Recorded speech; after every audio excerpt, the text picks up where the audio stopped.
9 часов утра. It's 9 a.m. In the yard of the Tomsk anti-tuberculosis clinic, Sputnik team is getting ready for the shift. Sergei Bulinov, the driver, is loading the car with rations for the patients. Today it is buckwheat porridge with beef. Patients get their ration at night after they've taken all the daily medication. There are also small boxes of juice to take pills with. Nurse Galina Kruchinina has the complete set of them. The first patient for today is Mikhail. He does not live far, so Galina has time to describe him with only a few words. We should treat him very kindly, as our psychiatrist says. Mikhail likes when we are respectful towards him, even in the way we address him. He expects us to use his patronymic, Mikhail Viktorovich. He has epilepsy. He undergoes treatment.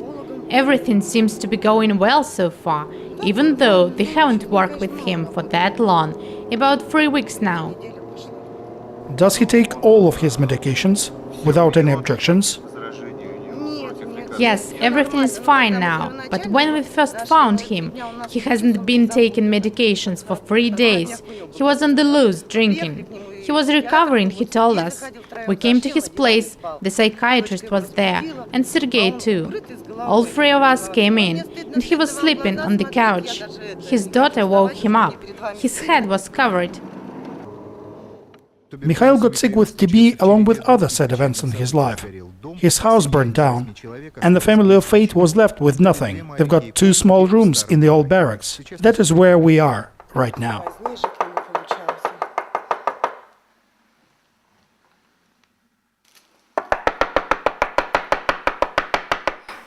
His daughter lives in apartment 205. She has a little baby. Let us find out from her.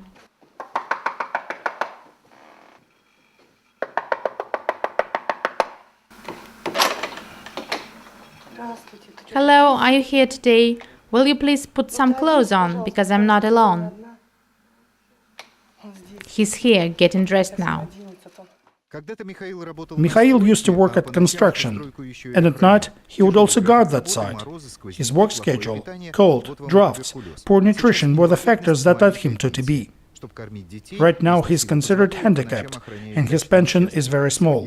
When he feels strength, he guards farms to feed his family.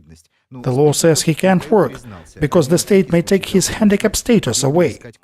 But he revealed his secrets to Sputniks, because they have to know where to find him if they need to.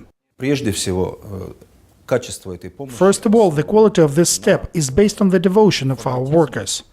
They're not just medical staff.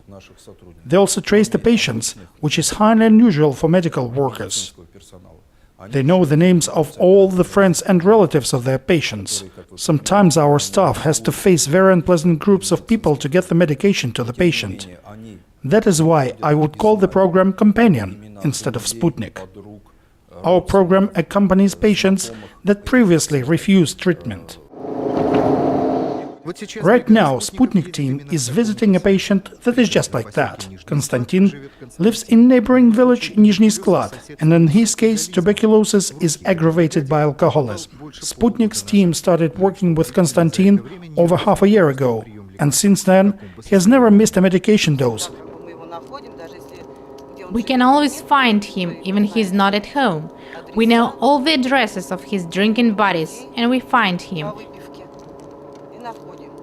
He's not a problem for us. But you still have to look for him sometimes. Sometimes, and sometimes we help him too. For example, right now, we took his passport to get exchanged because he turned 45. He was drunk when we came. After we treated him, we took the documents to the administration because we wanted to help him. He told us, "I've never met people like this. No one has ever treated me or helped me like this." He's very thankful. Everything is going well with him. Here he is, waiting for us on the bench. Hello, how are you? Have you been waiting for us long? Oh no! Let's go inside then. Let's go, lead on. How is everything? Any problems? No.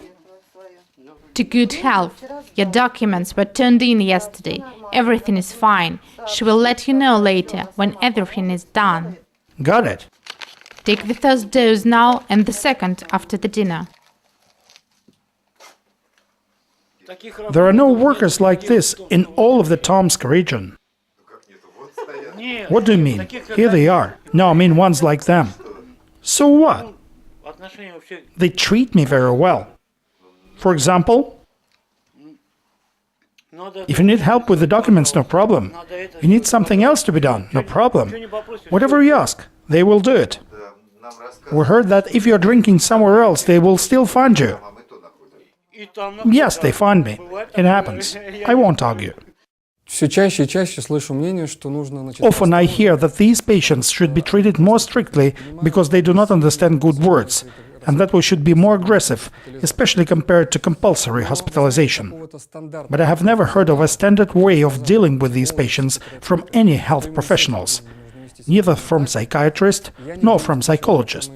From time to time we study Russian and international literature, and there they say that every patient needs his own individual approach. Every day, every contact is perceived as a new event.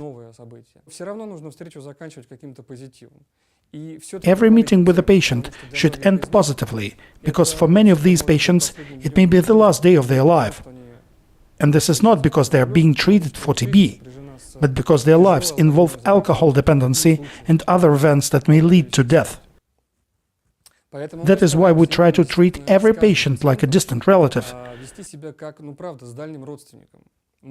There may be a lot of problems, and we may like or dislike the person, but this connection in the form of respect and the desire to see the patient as a human being is always welcomed and rewarded among our staff.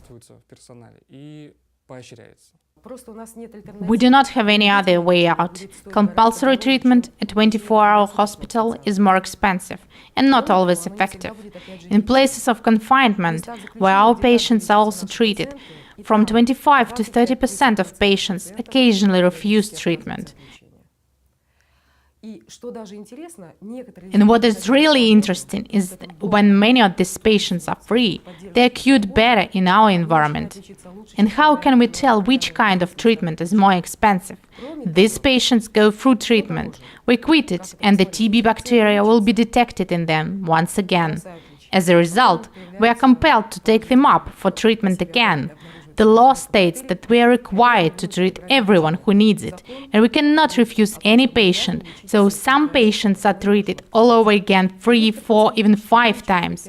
We spend money on drugs, we spend money on hospital maintenance. It's better to cure them once for all and save the money that way. We believe that in the end this approach will cut costs. Today Sergei will not be taking his medication at home. He notified the nurse, and the car pulled over to that place. He's already finishing his treatment.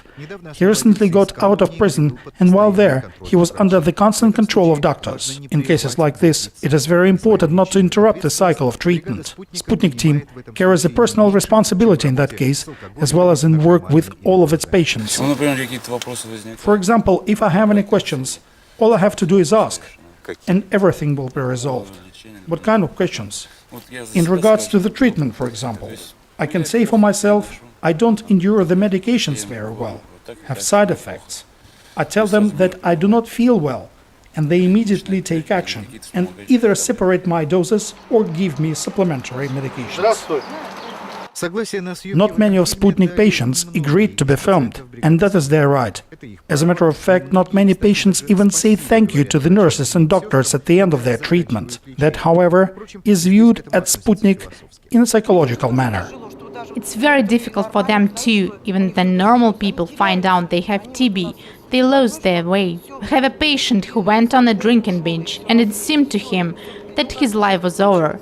And then very, very slowly they come around and they start treatment. It's a long process. Sometimes it takes a year and a half, and we understand that it's so difficult for them.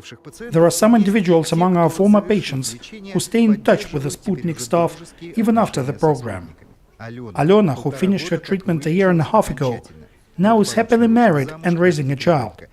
She is very grateful to the people who once helped her come back to a normal lifestyle. It's hard when you're in treatment for a while. It weighs on your soul, you feel slighted, but the presence of these people helps. It constantly calms you down in terms of moral support and everything else. It has happened that people snapped. They felt them self-pity and started drinking and smoking. This did not happen to me because I was in the hands of good doctors. We found our staff at a TB clinic. First, we were looking for nurses with education in psychology and even with a driver's license, so they could drive everywhere and help patients with all his problems. In this work, human qualities of our staff are as important as their professional ones: humane attitude, trust, and compassion towards the person, who in fact is nothing like us in his habits and lifestyle. Our nurses were at first taught about all of the clinical issues, like how to deal with TB, and even more about dealing with side effects of the medications. They also learned how to interact with people, especially with the ones that are suffering from alcoholism and drug addiction. At first, we had an agent from the local farm reduction project for intravenous drug users. She helped us a great deal, first in our search, and then throughout the process of getting to know and establishing a relationship with the patient. I like this job. It's very interesting. I like interacting with unusual people. For example, if you come up and shake their hand, they start treating you completely differently. I'm not repulsed by them, and I do not turn away from them. Neither am I scared of them, nor of the fact that they might get me sick. And so we came to our next patient, where we encounter another example of the daily job demands of the Sputnik personnel. Alexei, is he moving his feet? Is he hidden under the blanket? No, there's his head. He's lying down. Alexei opened the door after half an hour. He's 25. Like many of the young patients, he's completely convinced that if TB bacteria can no longer be detected, then continuing treatment is no longer necessary. He can be very difficult for us because his mood changes often. He sometimes has a fit. He starts to say he's sick of us and our pills, and we hear him out. When he comes down and takes his medicine like nothing has happened. Sometimes it's hard to get him out of the bed. We come usually at 12 o'clock and he's still sleeping, just like today.